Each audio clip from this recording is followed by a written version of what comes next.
شروع اللہ کے نام سے جو بڑا مہربان نہایت رحم والا ہے۔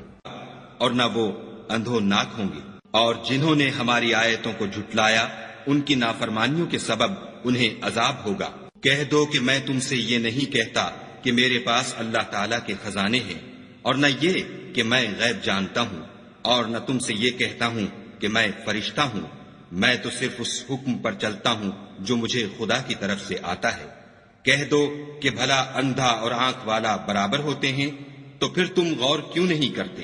اور جو لوگ خوف رکھتے ہیں کہ اپنے پروردگار کے روبرو حاضر کیے جائیں گے، اور جانتے ہیں کہ اس کے سوا نہ تو ان کا کوئی دوست ہوگا اور نہ سفارش کرنے والا، ان کو اس قرآن کے ذریعے سے نصیحت کرو تاکہ پرہیزگار بنے۔ اور جو لوگ صبح و شام اپنے پروردگار سے دعا کرتے ہیں اور اس کی ذات کے طالب ہیں، ان کو اپنے پاس سے مت نکالو۔ ان کے حساب اعمال کی جواب دہی تم پر کچھ نہیں، اور تمہارے حساب کی جواب دہی ان پر کچھ نہیں۔ بس ایسا نہ کرنا، اگر ان کو نکالو گے تو ظالموں میں ہو جاؤ گے۔ اور اسی طرح ہم نے بعض لوگوں کی بعض سے آزمائش کی ہے کہ جو دولت مند ہیں وہ غریبوں کی نسبت کہتے ہیں کیا یہی لوگ ہیں جن پر خدا نے ہم میں سے فضل کیا ہے؟ خدا نے فرمایا بھلا خدا شکر کرنے والوں سے واقف نہیں؟ اور جب تمہارے پاس ایسے لوگ آیا کریں جو ہماری آیتوں پر ایمان لاتے ہیں تو ان سے سلام علیکم کہا کرو۔ خدا نے اپنی ذات پاک پر رحمت کو لازم کر لیا ہے کہ جو کوئی تم میں سے نادانی سے کوئی بری حرکت کر بیٹھے پھر اس کے بعد توبہ کر لے اور نیکوکار ہو جائے تو وہ بخشنے والا مہربان ہے۔ اور اسی طرح ہم اپنی آیتیں کھول کھول کر بیان کرتے ہیں تاکہ تم لوگ ان پر عمل کرو، اور اس لیے کہ گناہ گاروں کا رستہ ظاہر ہو جائے۔ اے پیغمبر، کفار سے کہہ دو کہ جن کو تم خدا کے سوا پکارتے ہو مجھے ان کی عبادت سے منع کیا گیا ہے۔ یہ بھی کہہ دو کہ میں تمہاری خواہشوں کی پیروی نہیں کروں گا، ایسا کروں تو گمراہ ہو جاؤں اور ہدایت یافتہ لوگوں میں نہ رہوں۔ کہہ دو کہ میں تو اپنے پروردگار کی دلیل روشن پر ہوں اور تم اس کی تکذیب کرتے ہو۔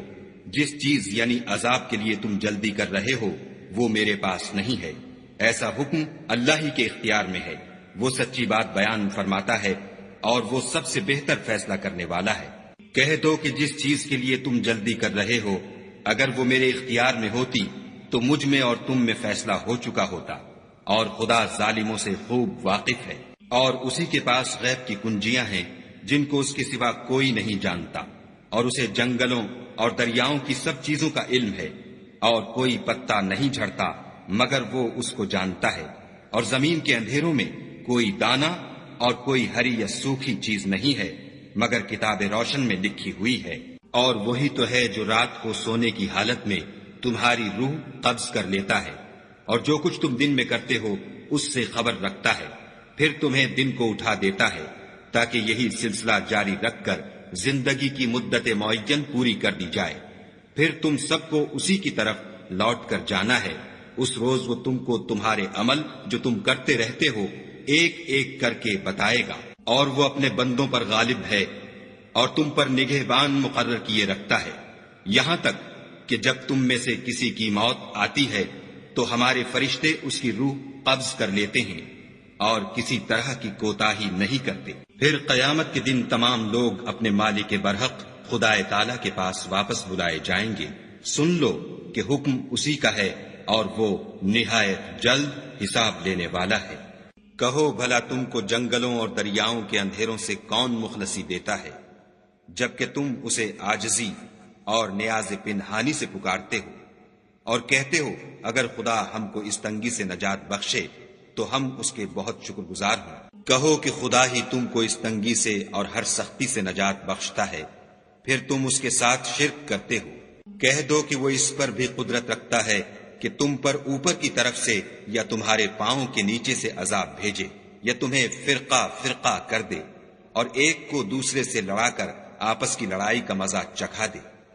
دیکھو ہم اپنی آیتوں کو کس کس طرح بیان کرتے ہیں تاکہ یہ لوگ سمجھیں۔ اور اس قرآن کو تمہاری قوم نے جھٹلایا حالانکہ وہ سراسر حق ہے۔ کہہ دو کہ میں تمہارا داروغہ نہیں ہوں، ہر خبر کے لیے ایک وقت مقرر ہے اور تم کو عنقریب معلوم ہو جائے گا۔ اور جب تم ایسے لوگوں کو دیکھو جو ہماری آیتوں کے بارے میں بےہودہ بکواس کر رہے ہیں تو ان سے الگ ہو جاؤ یہاں تک کہ اور باتوں میں مصروف ہو جائیں، اور اگر یہ بات شیطان تمہیں بھلا دے تو یاد آنے پر ظالم لوگوں کے ساتھ نہ بیٹھو، اور پرہیزگاروں پر ان لوگوں کے حساب کی کچھ بھی جواب دہی نہیں، ہاں نصیحت تاکہ وہ بھی پرہیزگار ہوں۔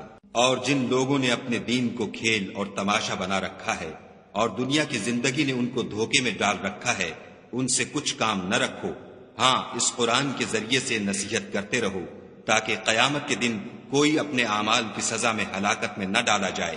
اس روز خدا کے سوا نہ تو کوئی اس کا دوست ہوگا اور نہ سفارش کرنے والا، اور اگر وہ ہر چیز جو روئے زمین پر ہے بطور معاوضہ دینا چاہے تو وہ اس سے قبول نہ ہو۔ یہی لوگ ہیں کہ اپنے اعمال کے وبال میں ہلاکت میں ڈالے گئے، ان کے لیے پینے کو کھولتا ہوا پانی اور دکھ دینے والا عذاب ہے، اس لیے کہ کفر کرتے تھے۔ کہو کیا ہم خدا کے سوا ایسی چیز کو پکاریں جو نہ ہمارا بھلا کر سکے نہ برا؟ اور جب ہم کو خدا نے سیدھا رستہ دکھا دیا تو کیا ہم الٹے پاؤں پھر جائیں؟ پھر ہماری ایسی مثال ہو جیسے کسی کو جنات نے جنگل میں بلا دیا ہو اور وہ حیران ہو رہا ہو، اور اس کے کچھ رفیق ہوں جو اس کو رستے کی طرف بلائیں کہ ہمارے پاس چلا آ۔ کہہ دو کہ رستہ تو وہی ہے جو خدا نے بتایا ہے، اور ہمیں تو یہ حکم ملا ہے کہ ہم خدا رب العالمین کے فرما بردار ہوں، اور یہ بھی کہ نماز پڑھتے رہو اور اس سے ڈرتے رہو، اور وہی تو ہے جس کے پاس تم جمع کیے جاؤ گے، اور وہی تو ہے جس نے آسمانوں اور زمین کو تدبیر سے پیدا کیا ہے، اور جس دن وہ فرمائے گا کہ ہو جا تو حشر برپا ہو جائے گا، اس کا ارشاد برحق ہے، اور جس دن سور پھونکا جائے گا اس دن اسی کی بادشاہت ہوگی، وہی پوشیدہ اور ظاہر سب کا جاننے والا ہے، اور وہی دانا اور خبردار ہے۔ اور وہ وقت بھی یاد کرنے کے لائق ہے جب ابراہیم نے اپنے باپ آزر سے کہا، تم کیا بتوں کو معبود بناتے ہو؟ میں دیکھتا ہوں کہ تم اور تمہاری قوم صریح گمراہی میں ہو۔ اور ہم اس طرح ابراہیم کو آسمانوں اور زمین کے عجائبات دکھانے لگے تاکہ وہ خوب یقین کرنے والوں میں ہو جائیں۔ یعنی جب رات نے ان کو پردہ تاریکی سے ڈھانپ لیا تو آسمان میں ایک ستارہ نظر پڑا، کہنے لگے یہ میرا پروردگار ہے۔ جب وہ غائب ہو گیا تو کہنے لگے کہ مجھے غائب ہو جانے والے تو پسند نہیں۔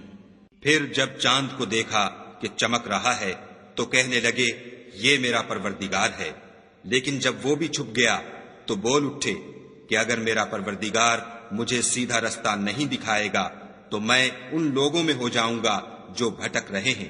پھر جب سورج کو دیکھا کہ جگمگا رہا ہے تو کہنے لگے میرا پروردگار یہ ہے، یہ سب سے بڑا ہے۔